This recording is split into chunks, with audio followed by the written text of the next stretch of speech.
साथियों, 11 मई को पोखरण से जो आत्मविश्वास प्रारंभ हुआ था, आज लखनऊ में वह और मजबूत हो रहा है। साथियों, अपनी बात समाप्त करने के पहले मैं कहना चाहता हूं कि जिन भारत विरोधी और आतंकी संगठनों ने भारत माता के मस्तक पर हमला करके कई परिवारों के सिंदूर मिटाए थे, उन्हें भारतीय सेना ने ऑपरेशन सिंदूर के माध्यम से इंसाफ दिलाने का काम किया है। और इसके लिए आज सारा देश भारतीय सेनाओं का अभिनंदन कर रहा है। ऑपरेशन सिंदूर सिर्फ एक सैन्य कार्रवाई भर नहीं है, बल्कि भारत की राजनीतिक, सामाजिक और सामरिक इच्छा शक्ति का प्रतीक है। यह ऑपरेशन आतंकवाद के खिलाफ भारत की दृढ़ इच्छा शक्ति का और सैन्य शक्ति की क्षमता और संकल्प शक्ति का भी प्रदर्शन है। हमने दिखाया है, भारत आतंकवाद के खिलाफ जब भी कोई कार्रवाई करेगा तो आतंकवादियों और उनके आकाओं के लिए सरहद पार की जमीन भी सुरक्षित नहीं रहेगी। भारतीय सेनाओं ने ऑपरेशन सिंदूर को पाकिस्तान में मौजूद आतंकी ढांचा ढहाने के उद्देश्य से लॉन्च किया था। हमने उनके आम नागरिकों को कभी निशाना नहीं बनाया था, मगर पाकिस्तान ने न केवल भारत के नागरिक इलाकों को निशाना बनाया, बल्कि मंदिर, गुरुद्वारा, गिरजाघर पर भी हमले करने का प्रयास किया। भारतीय सेना ने शौर्य और पराक्रम के साथ साथ संयम का भी परिचय देते हुए पाकिस्तान के अन्य ठिकानों पर भी प्रहार करके करारा जवाब दिया है। हमने केवल सीमा से सटे सैन्य ठिकानों पर ही नहीं कार्रवाई की, बल्कि भारत की सेनाओं की धमक उस रावलपिंडी तक सुनी गई जहां पाकिस्तानी फौज का हेडक्वार्टर मौजूद है। मित्रों, भारत में आतंकवादी घटनाएं करने और कराने का क्या अंजाम होता है, यह पूरे विश्व ने उरी की घटना के बाद देखा, जब हमारी सेना ने पाकिस्तान में घुसकर सर्जिकल स्ट्राइक की। पुलवामा के बाद देखा, जब बालाकोट पर एयर स्ट्राइक की गई, और अब पहलगाम की घटना के बाद दुनिया देख रही है कि जब भारत ने पाकिस्तान के भीतर घुसकर मल्टीपल स्ट्राइक्स की हैं। आतंकवाद के खिलाफ जीरो टॉलरेंस की नीति पर चलते हुए हमारे यशस्वी प्रधानमंत्री नरेंद्र मोदी ने स्पष्ट कर दिया है कि यह नया भारत है जो आतंक के खिलाफ सरहद के इस पार और उस पार दोनों तरफ प्रभावी कार्रवाई करेगा। यह हमारे प्रधानमंत्री जी ने स्पष्ट रूप से यह संदेश दे दिया है। मैं एक बार फिर से BrahMos integration and testing facility centre और इस प्रोजेक्ट में शामिल सभी स्टेक होल्डर्स को हार्दिक बधाई देता हूं। मैं साथ ही पीटीसी इंडस्ट्रीज लिमिटेड को भी उनके एम्बिशियस प्रोजेक्ट पर हृदय से बधाई देता हूं। इन तमाम प्रोजेक्ट्स की शुरुआत पर मैं लखनऊ और उत्तर प्रदेश की जनता को भी बधाई देता हूं, जो इस ऐतिहासिक पहल का हिस्सा बन रही है।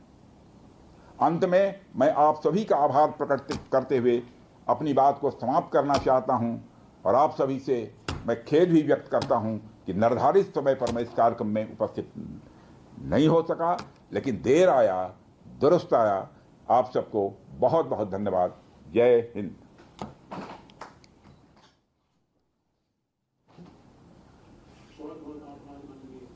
बहुत बहुत धन्यवाद। तो आप देख रहे थे रक्षा मंत्री राजनाथ सिंह लखनऊ में ब्रह्मोस मिसाइल यूनिट का शुभारंभ किया। रक्षा मंत्री राजनाथ सिंह ने इस मौके पर ऑपरेशन सिंदूर का जिक्र किया। भारत और पाकिस्तान के बीच किस तरह के हालात बन रहे हैं उसको लेकर भी रक्षा मंत्री राजनाथ सिंह का ये स्टेटमेंट सामने आया है कि एक नया भारत है जो आतंकियों को जवाब देना जानता है। जीरो टॉलरेंस टेररिज्म भारत की नीति रही है, और इसी नीति के तहत ऑपरेशन सिंदूर को भी अंजाम दिया गया। रक्षा मंत्री राजनाथ सिंह लखनऊ में ब्रह्मोस की नई यूनिट का आज शुभारंभ किया गया। खुद रक्षा मंत्री राजनाथ सिंह ने इस यूनिट का उद्घाटन किया, शुभारंभ किया वर्चुअली, और इस मौके पर रक्षा मंत्री राजनाथ सिंह का बयान भी सामने आया है कि हमने पहलगाम आतंकी हमले का बदला ले लिया है। ऑपरेशन सिंदूर का जिक्र किया कि किस तरह से मल्टीपल स्ट्राइक करके भारतीय सेना ने आतंकियों के ठिकाने को तबाह किया है। ये नया भारत है आतंकियों को मुंहतोड़ जवाब देना जानता है। तो एक तरफ कल से सीज फायर की घोषणा कर दी गई है, उसके बाद जो स्टेटमेंट आ रहे हैं उसमें रक्षा मंत्री राजनाथ सिंह का आज का यह स्टेटमेंट भी काफी अहम है, जिसमें उन्होंने कहा कि ये नया भारत है, हमने पहलगाम आतंकी हमले का बदला ले लिया। ऑपरेशन सिंदूर के जरिए आतंकी ठिकानों पर मल्टीपल स्ट्राइक की गई। पाकिस्तान के घर में घुसकर हमने आतंकियों के ठिकाने को तबाह किया। भारतीय सेना ने इस मौके पर बहादुरी भी दिखाई और संयम भी दिखाया।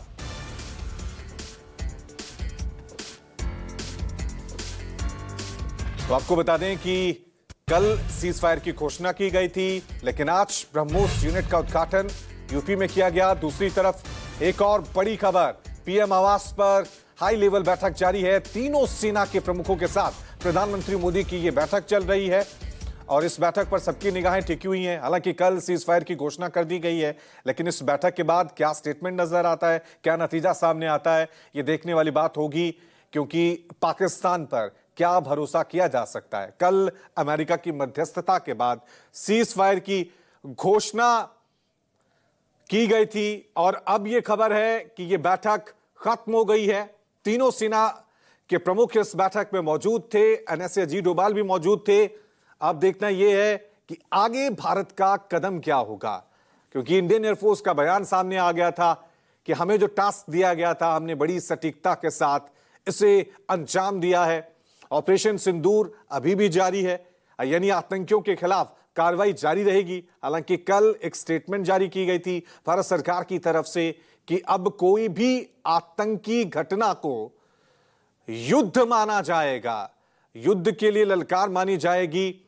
और आज आप देख सकते हैं प्रधानमंत्री मोदी, रक्षा मंत्री राजनाथ सिंह, तीनों सेना के प्रमुख के साथ यह अहम बैठक हुई है। चलिए इस खबर पर और ज्यादा जानकारी के लिए मेरे साथ मेरे दो सहयोगी बने हुए हैं, दीपक दुबे और पवन। पवन, तीनों सेना प्रमुख के साथ प्रधानमंत्री मोदी की बैठक खत्म हुई है, कोई अपडेट इस बैठक से, क्या बातचीत हुई है, क्या निर्देश?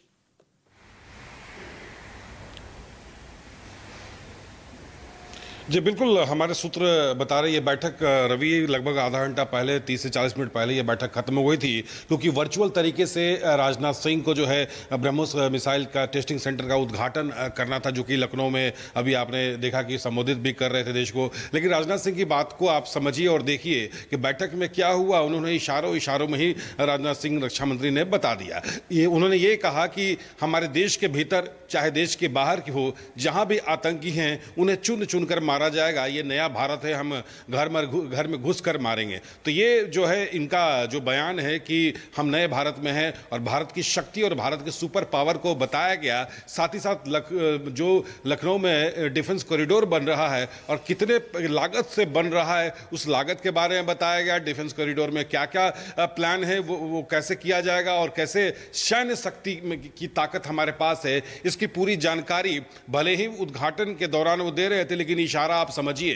तीनों सेना के साथ सीडीएस भी कॉम्बैट ड्रेस में वहां पहुंचे थे और लगातार कॉम्बैट ड्रेस में ही वो रह रहे हैं, जो कि जब पहला प्रेस कॉन्फ्रेंस हुआ था तो सिविल ड्रेस में हमारे आप देखिए सोफिया कुरैशी को, हेमंता सिंह को आपने देखा होगा, लेकिन लगातार ये चल रहा है। अब बैठक जैसे खत्म होता है, बैठक खत्म होने के ठीक 5 मिनट बाद भारतीय वायुसेना का ये ट्वीट कि ऑपरेशन सिंदूर को अभी खत्म नहीं किया गया है, ये अभी जारी है, अफवाहों से बचे और लगातार भारतीय वायुसेना जो है निगरानी यानी पैनी नजर रखी हुई है। ठीक है और अभी कुछ ठीक है कि यहाँ पर अलग अलग स्टेटमेंट यहाँ पे सामने जो है वो देखने को मिल रहे हैं। एक तरफ सीज फायर की घोषणा कर दी गई है, दूसरी तरफ एक मैसेज भी दिया गया है कि ऑपरेशन सिंदूर अभी खत्म नहीं हुआ।